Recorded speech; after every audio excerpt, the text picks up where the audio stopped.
Okay, welcome to the August 2019 Owner Spotlight.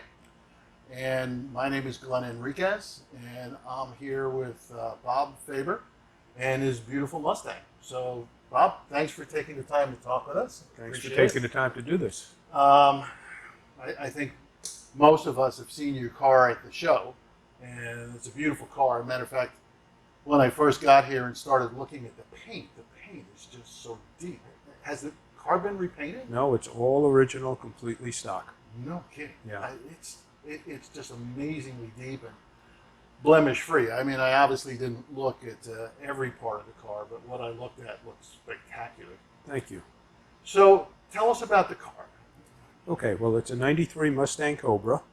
I bought it when it was 3 years old. It had 273,000 miles on it when I bought it. No. And, I worked for a dealership up in New York, and this car came in March of 1993, and one of my responsibilities was to display the cars and pick them for the showroom. So this is one of the cars that I picked. And I looked at it every day, and I said, I'd like to have that car, and I had two old BMWs that were show cars at the time, and I just had no room for it. So anyway, it was sold about three weeks later, and I watched it go out the door with a great deal of regret because it's a pretty rare car. It's one of less than 5,000 that were made, and it's only one of about 1,300 that were painted this color. This was the only car that Ford painted this color in 1993.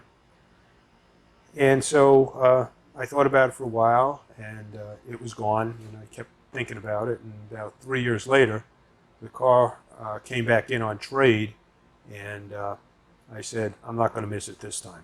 So put my dealer plate on it, took it home, put it in my garage, and my wife came home from work, and she said, oh, nice new demo. And I said, well, not exactly.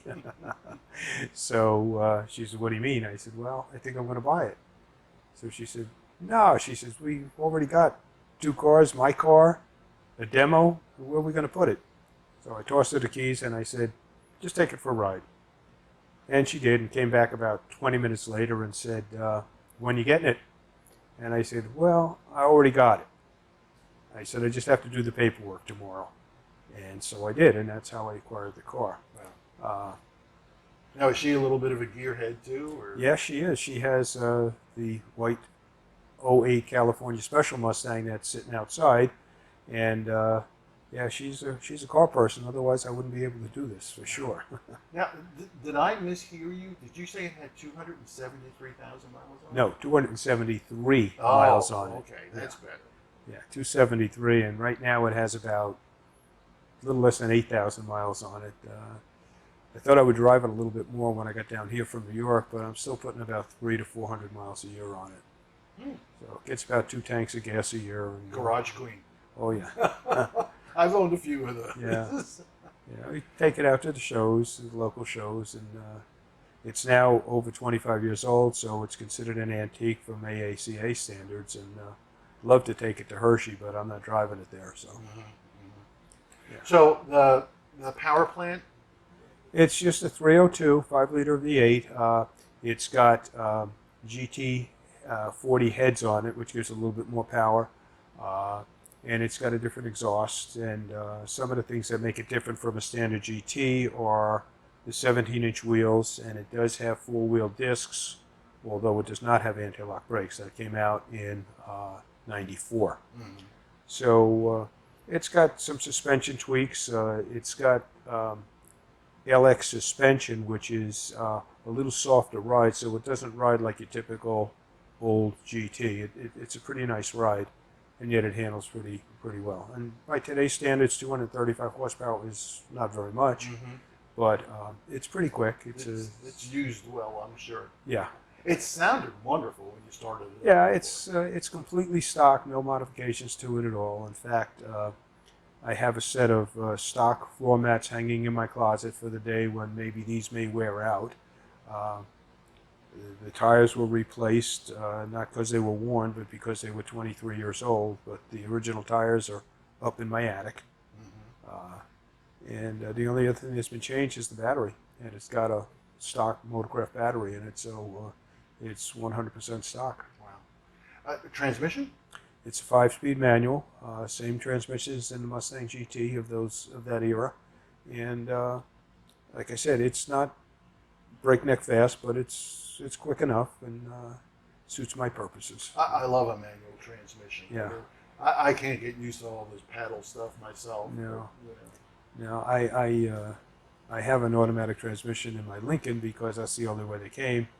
But if you're going to drive a Mustang or a Corvette or any kind of sporty type car, I think it should be a manual. So you've had this car how long now? I have it since 1996. It was 3 years old when I bought it.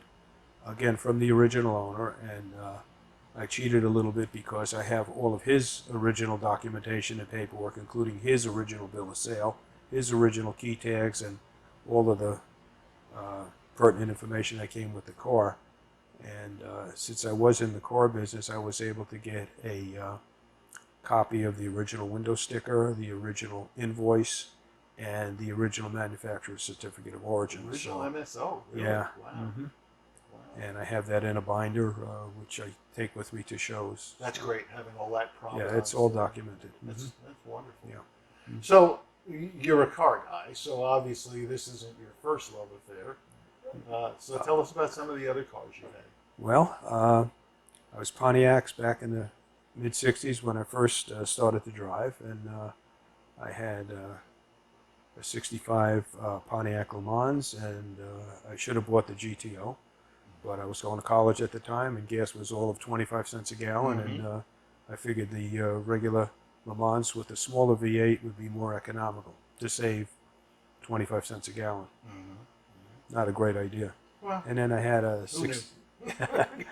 then I had a 68 Firebird HO, which was a very interesting car. And then I got into BMWs, the old 2002s, and I had several of those over the years, a couple of show cars. And when I got this, it was time to get rid of the BMWs because I had no room. And that's what I did.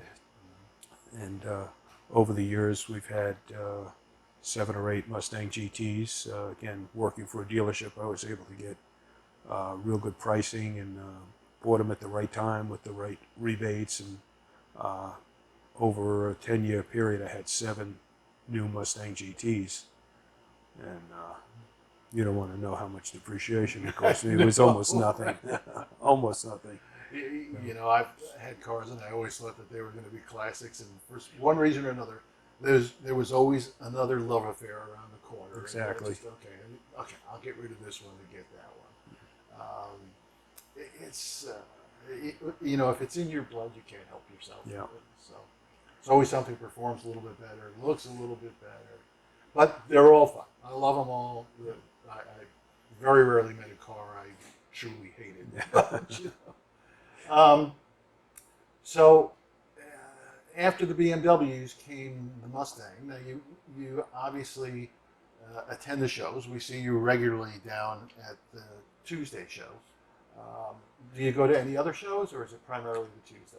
We do some of the local shows. The last year we did a show at the Botanical Gardens in Port St. Lucie, and I remember that. I was there. yeah. Yeah. And the car was put in a stock class as it should be, and there was a mixed bag of all different kinds of cars, and this one took best of class, and that was a pretty good day. Yeah, it's an it's AAC award, and then went to several of the Auto Geek shows, the Detail Fest, and last year Wayne Carini is now part of Auto Geek, and he was at a show that I attended, and he was going through the show and looking at the cars, and I usually show this with my friend Mitch, whom you know, with his beautiful Mach 1, and my friend Bob, who has a Shelby Super Snake, and this car was between the two. And now Bob's car is the red one. Right? The red one, yeah. Mm-hmm. And although this is a nice car, those other two were pretty special as well. And Wayne came over, and he kind of walked past my car real quick and then stopped. And he said, "Whose car is this?" He says, "I haven't seen one like this in a long time." And we talked for a couple of minutes, and he admired the car, and we took some photos, which I have in the garage if you want to take a look at them later. But anyway, at the end of the show, I was kind of shocked that I got one of the Wayne Carini awards, which I also have on display here in my garage. So that was probably the highlight of this car showing. Used to show it up on Long Island at several of the local shows, and it did pretty well. Always performs well. Yeah, it usually does. It's well prepped. I'll throw in a plug for my son, who helps me keep it in shape. He has an auto detailing business called Dr. Detail, and he's right here in Rio. So he's been helping me maintain the car. And last year we put the ceramic coating on it, which is one of the reasons for the depth of the paint. It just, it just stands out in a crowd. So that's why it looks so good. Well, it looked pretty good before that, but the ceramic coating just gives it a little bit more depth. Mm-hmm. Okay. And so when I came in, I was struck by your collection here. Mm-hmm. It's pretty impressive. Why don't you tell us a little bit about how you got started with this? Well, how I got started was when my son was about 3 years old. He's going to be 35 now. Somebody bought him a die-cast collectible, which he immediately thought was a toy. And I said, no, that's not a toy. That's a collectible. So I took it from him. And I bought him a replacement. And that's how it started. And so I started with this one. And then over the years, going to shows, I've been going to Hershey for about 40 some odd years now. And always come back with 1 or 2 or 3 die casts. And 30 years, it's grown to about 350. I was going to say, it's got to be hundreds here. Yeah, about 350. Wow. And I also go to some shows and sell stuff, buy and sell cars and brochures and paraphernalia. And so I've accumulated some at the shows. And that's really what I do now. That's fun. Mm-hmm. So I'm going to get some footage of Bob's collection here. I mean, this is really an amazing garage. The only thing that's missing is a gas pump, and I'm sure he's got one hidden that I haven't seen. I got some miniatures. So I'll get you some footage of the collection. I know many of you are friends with Bob. If you get an invitation to come and get inside his garage, I'd encourage you to do it. It really is interesting. So, Bob, thanks again for the time. My pleasure. We Thanks. love seeing your car. I'm going to get some you. pictures of it. We'll include it in the video, but it's a beaut. Thank you. Thanks again. Thank you very much, Glenn.